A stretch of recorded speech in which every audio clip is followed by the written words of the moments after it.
India need indigenous technology. If you see the pipeline today, if you just go to GEAC website, if you see the trades that are in pipeline, majority of them are dominated by global MNCs. Now the very question Indian citizens or the other normal citizen, common man would ask, what is happening to the Indian university research, Indian companies research? Where is our indigenous technology? One example is China. If you see the Chinese agriculture, you will be surprised. They have their own BT, their own herbicide resistant technology. Every MNC that gives a presentation, they say we are number one in agribiotech, in BT, in rice outside China. They don't mention inside China. Why? Because the Chinese Academy of Science has come out with several innovations and patents that their country has commercialized their own indigenous technology. I'm not denying that India doesn't have this. India has a lot of prospects, a lot of innovations in pipeline, which is being incubated by scientists. The point I'm trying to make is, we need a scientific force who can nurture this technology, incubate it, prepare them for commercialization, disseminate the information to common man, disseminate the safety aspects of those technology, so that common person is convinced. Be it your grandmother or grandfather, they know about BT, they understand what BT is. It is very surprising that even doctors and engineers today do not know what BT is. What is the technology about? What are the safety concerns? Why it has to go through long regulatory process? So we need to disseminate the knowledge. We need to make them educate. And we have to take lessons from the developed world, and of course the developing like China. It's a very ideal example. They are also coming up with their own herbicide resistant technology. So this is what makes their economy very stronger than ours. And that's why India is continuously importing technologies from China. That is where our economics is being hampered. Why do we see rising prices? Why do we see challenges in our lifestyle adoption? This is because of this reason. Some or the other way they impact. This article came up in Science Journal just 2 weeks before. It's a professor from NCL, Pune. He is mentioning about Science for All Academy, emphasizing on Young Academy of India. As I also mentioned this morning, that 55 or around 55% of 1.5 billion population of India is categorized under age group of 25 years or under 30 years. And he has also agreed that the 15 golden years of life where scientists or anyone contribute is between 25 and 40 years. This is a very important point if you read from the top fourth line highlighted in yellow. He says, who are old but still active like himself may strongly disagree. I see it from different perspective. I think it is essential for us to take the guidance from the old fellows because they have more experience than us. But we are more dynamic, especially the young group of scientists. We are more dynamic, we can accelerate the operationalization of the strategies that are being planned by the elderly persons, elderly scientists. And that is where we need to, open our mindset, train ourselves with multiple skills, multiple knowledges which is required, gain a collective wisdom, and work very closely with the elderly fellows to get benefited with their expertise, their experience, and transform it into action. Planning is one thing, but implementation is very essential. Imagine if you would plan for years, and what if you would not implement? It would make no sense. We must implement what we plan, we must implement what we think, we must transform our ideas into reality. Your slogan for the event says, unraveling the enigma of science. I don't know how many of you have paid attention to this one sentence. We must unravel the passion we have for science. We must unravel the scientific mysteries by collective wisdoms, working in more team effort. If not, if you think you can go alone, try to do it, but then think beyond publication. Why do we need innovation-driven research? This morning again, these dynamics were kindly shared. The food demand is going to be double by 2020. We would need more what we have today because of only one reason: the way the population is expanding, the way we are growing. Growth is good, but growth should be in all directions, not on one side. If you have a population growth, you must have the growth on the other technology, outreach, feeding the growth. It is essentially important. One ideal example is when you have a microbial culture. Why do you subculture it? Because you give a fresh inoculum, fresh nutrient for the expanding microbes. Similarly, we are expanding day by day, and that is where we need to produce more. The urbanization is depleting the interest of farmers to work at field. It is reducing the interest of young fellows, dynamic fellows to pursue career in ag biotech. They feel growing money on plant is not easy because they have to ultimately sustain their life, sustain their family, the other essential needs of the life. But now this growth is also important. How do we go about and try to fill these gaps? We are foreseeing that the population is going to increase by 2020, and the food habits and the requirement is substantially changing day by day.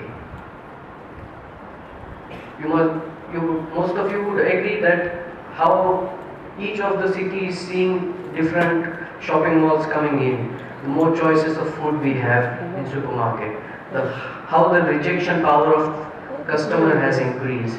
You say, no, not this biscuit, not this vegetable, not this and that, but why not to have this, why not to have other things? So the demand has increased, supply must also increase. This is the dynamics of the prospect. I'm sorry if the picture is a little hazy. The point here is that India is ranking 4th in the biotech crop acreage. This is dynamics from 2011 published by ESA. And these are the 17 mega countries growing 50,000 hectares of biotech crop. And the list on the right in the table is the country that are topping in the acreage. Of course, United States is leading, Brazil, Argentina, followed by India.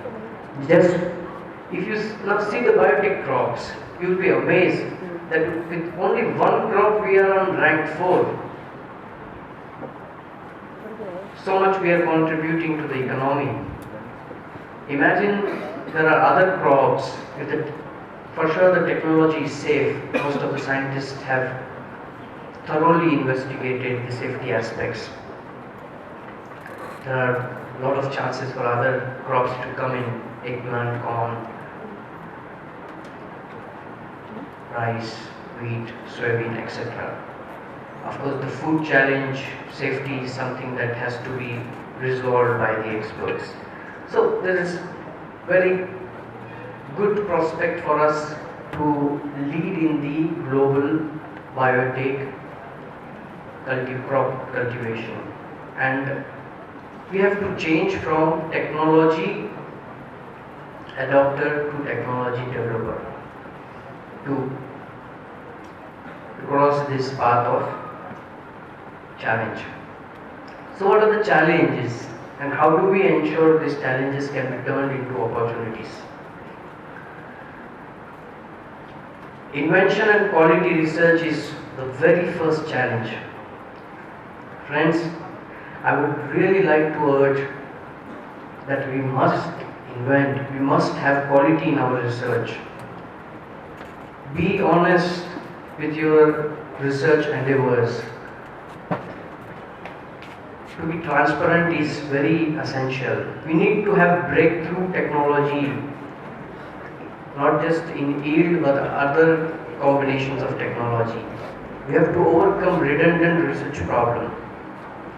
Being a diverse country in India, there are so many public sector institutes under ICAR, DBT. It has been an observation that several research groups repeat the research work that is being done by other research fellows. Let us try to avoid that. Let us have an open mind. See where our Indian academia is moving, in which direction it is going. What are the corrective measures required? The very important aspect, FTO. FTO is freedom to operate. Freedom to operate means when you design your research, you must check with your transfer office if you can have freedom to operate, if you can patent those research leads. This can happen after exploration research, after a proof of concept once you have established. Because proof of concept does not require a lot of investment. What are the implications of these challenges? I've tried to cover how each of the challenges can be converted into opportunity. Now, what are the implications? What happens if we have a redundant research problem? We have, the credibility of Indian research is at this stage. People don't trust the research that happens. We don't earn the respect. And ultimately this results in huge dependence on foreign technology and services. Also the food security dependence. This gives rise directly to the price and technology monopoly which is happening. Economics are affected and the very critical income of a common man is greatly affected.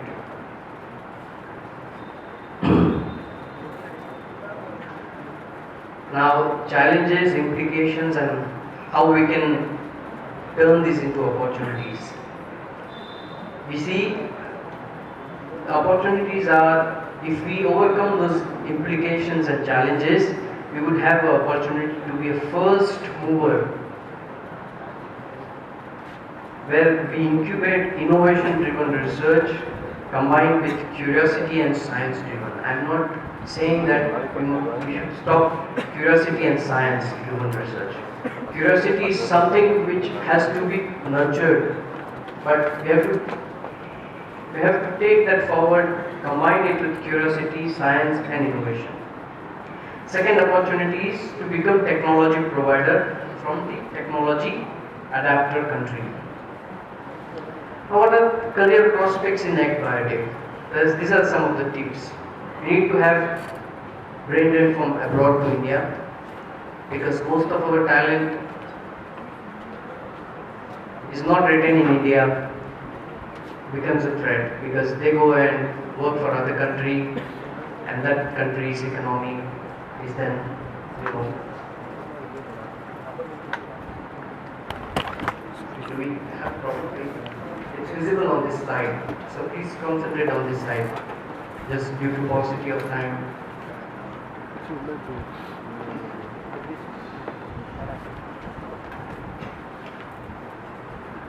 See, majority of the applications from young scientists are very general. Please be direct in your application. Apply only to the area where you have expertise. This is one of the tips I would like to share as a fellow person from industry. Most of the fellows, they don't read the advert requirement. They think they meet all the requirement. Apply only if you have essential skills. Otherwise, explore other opportunities. Avoid general application, in other words. Cover letter and CV, especially the cover letter, is heart of your application. There are certain websites I will share with you where there are very good tips on writing, preparing this cover letter and CVs, how those documents could be winning and opening door for new opportunities. What you need to emphasize, what you need to write. It is very critical because imagine a HR fellow of any university or a company or X organization would not have time to go through all the applications they receive. They only, the first step they do is they screen the cover letter. They see if the person meets their requirement or not. This is very critical. Take home point is give attention to the advert, prepare your application well. Look early, prepare well, competition is very high. This is known fact. Explore industrial postdoctoral programs, trainings, lab secondments. What is lab secondment? Lab secondments means within department, if there are different groups who have unique skills, can you explore a secondment with them? Can you go for a month or two to do your experiments with them? This can be explored between universities also. So networking is very essential. Mainly to learn the essential skills and techniques, scientific skills. Define your research plan on your own. Try to work out your plan on your own. Seek guidance of the tutors, mentors, and most important, take accountability. Be responsible in your, preparing your research plans. Work towards transfer of knowledge, education, awareness. This is very important part. The huge population is a challenge for us to disseminate, knowledge. Like there are 500 fellows here, but if 500 of you go and disseminate the information you have, the knowledge you have to the community, it can become 1 plus 1 can become 11, but not 1 plus 1 2. So that we have to do 1 plus 1, we have to make 11 and 111 or so on. Follow science. Continuous reading is very essential. Most of the universities are blessed with online access to most of the journals. There are webinars, web seminars, in other words, organized continuously. Explore them. Try to form a group of PhD fellows. If within department, you can form a PhD group who can meet every week. They can meet every week, present a paper, scientific paper that has come, share the paper findings. This gives you confidence in speaking, writing skill, presentation, so that you develop the soft skills.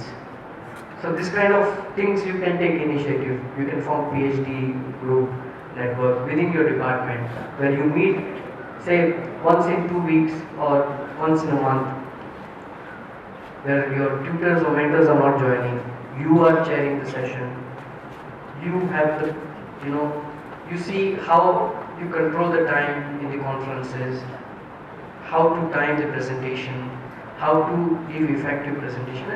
There are several things, scientific writing and so on. A lot of material is available on web. So when you work, the point is when you work in team, you get on that agenda. Otherwise, if you plan on your own, you will never bring it on your agenda because your schedule is so busy, it never becomes a priority. So when you have a team, you see it as a competition among yourself and you try to bring priority to that. I think this is my last slide. I'm nearing my end of my presentation. I mentioned about bio-entrepreneurship. What is important? These are the four pillars of bio-entrepreneurship: novelty, identity, viability, credibility. First comes the identity. You need to be identical. You need to differentiate your approach. Viability, the success. Is there a novelty in that viability? Eventually you will have credibility because you will earn that credibility naturally. Now, how to go about on this?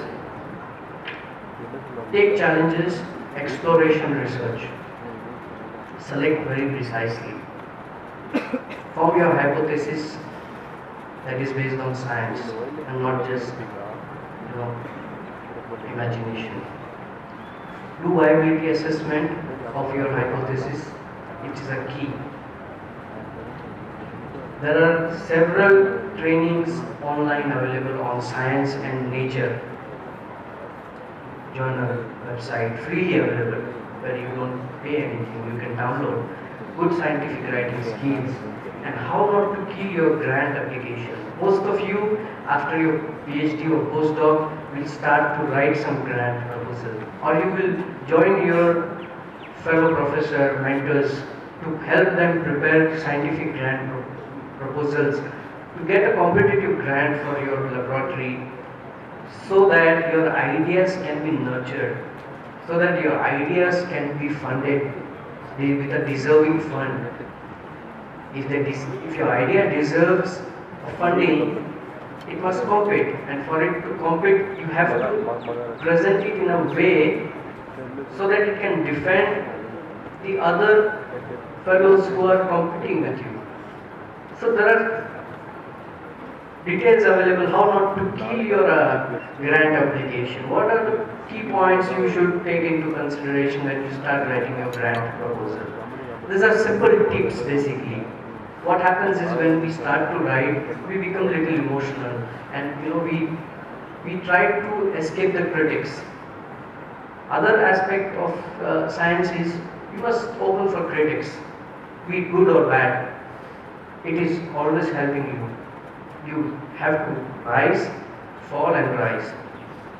FTO I already mentioned, it's a very important part for any basic fundamental science to be successfully applied in future. Freedom to operate analysis. This, if you just Google it, you will find what it is. Or visit your IPR transfer technology office. They will try to help you with this terminology. For the PhD fellows or the BTech fellows in the final year, you can have one-day session on such multidisciplinary skills like intellectual property right, what it is, why it is so important. Because this is not covered in the curriculum what we have been used to. We are more toward theory side. We have to go into practical side. We have to mix it with theoretical plenary sessions followed by hands-on. Take some examples and try to work those aspects in group.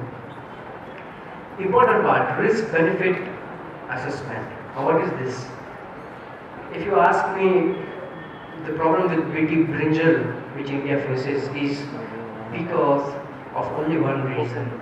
The scientific community and government has not been able to gain public perception on risk-benefit analysis. I will elaborate on this, what it is. If your risks are insignificant, then the benefits, if you have significant benefits, those minor risks are neglected. This is natural approach in our life also. When you buy a cell phone or anything, you look for one or two features that are risk associated. But what you look is benefit. Immediately when you buy any new thing, you look for a benefit. What other features it has, what benefit it is going to give you. So that's where you focus on benefits. And then you tend to, forget about the risk, one or two risks. You are willing to take those risks. So risk benefit assessment is very important. And as I said, we open to critics and improvement. We must take initiative to take the critics in right spirit, be it from anyone, your competitor, your fellow, your mentor, even your family. These are some of the important web links. Self and distance learning is very important. You have to take your career one step ahead. Don't wait for others to give you direction. Try to see how you can, learn on your own. There is so much time available. You can also learn and earn and also enjoy, socialize with this. This is also integral part, important aspect of science. You must also enjoy the science, not just do science for the sake of science. These are some of the websites. One is Science Career. Science Magazine Journal has a separate domain, Science Career. I will share these slides with the organizer, but you can take down these slides if you want to now. Nature has similar domain. Learn about biotech crops that are in pipeline, not just in India, across the globe, how the approaches are. ISA, ISAAA, is a non-profit organization that works on transfer of knowledge activity across Southeast Asia. They initiated, and now they are covering the worldwide, audience. So this website particularly comes up with most up-to-date information on science, breakthrough technology, policy news, kind of digest for all different segments of science. Doesn't focuses on one issue, but the advantage is when you go through this website, you get insight for all the essential arenas of science. Innocentive, innovation and incentive. This website publishes challenges that has awards. If you have a solution, if you submit a solution to those challenges, you can win those awards. This is something to ignite the passion of science, the passion of invention. You could follow it in your free time rather than going to Facebook or Orkut or other socializing sites. You could spend few minutes in the evening when you go home on such websites where you continue your learning. Igmoris is a database by DBT. It has all the biosafety aspects of GM crops, all the documents, dossiers of the biosafety that are conducted on the technology are submitted here. They are available for downloading. You can download and see what the industry has to do to commercialize one technology, be it BT or herbicide, how many tests they have to go through. You can download the entire reports. It is available for public viewing, public comments. There are several book chapters available on different crops and technologies. You can also see the field crop status on this website, which state is undertaking which trial, year-wise, crop-wise, is nicely projected on this website. And for those who are looking for PhD position abroad, in Europe or US, this is a very good website I would recommend, findaphd.com. Again, one sincere appeal, be specific in your application, don't be generalized, because this is the first impression Europeans and Americans or anyone across the globe has. that they receive huge number of applications that are irrelevant. Medical science expert applying to plant science. Now, how a person is going to screen the application? Think from the point that you are the group leader and you want to recruit a person. What would be the criteria for you to select? If you think that, you will find a solution. There are a couple of positions available, Rishigan. You are free to apply. There's one position molecular breeding for maize, other one in crop protection and nutrition, mainly fermentation and biofertilizer background. This is my email ID. If you want to, if you have any queries, questions, feel free. I will take some time to respond, but I will try my best to be some help to you wherever it is possible. With these few words, I would like to end this presentation here, and I would like to thank you for your patient hearing. And if you have any questions, you'd like to take them. Thank you very much. Biotechnology. And I have certain technical queries regarding with your company and the techniques going on. I would be grateful if you answer them. So the first thing is, how do you you tell that you'll be distributing seeds or related things. So in winter times, how do you protect your seeds? Because during the moist conditions or winter, seeds start sprouting. So how do you preserve your seeds or protect your seeds before giving it to the farmer? It's a very, very good question. We have seed processing units across India. Seed has a certain life for sure. It can be protected under a certain environment. We have a special racking system, which is special godowns that have weatherproofing walls, and this is constructed keeping in mind the other rodents and temperature fluctuations and so on. And the seed is racked basically to use the smallest space judiciously, and that is how it is kept. In addition to that, we'll do, before placing it into market, it goes through entire stringent testing of germination, viability, trait purity, genetic purity, and only then it is placed into market. So there are special godowns that are constructed in which we regulate the temperature and humidity in order to protect them and increase the shelf life.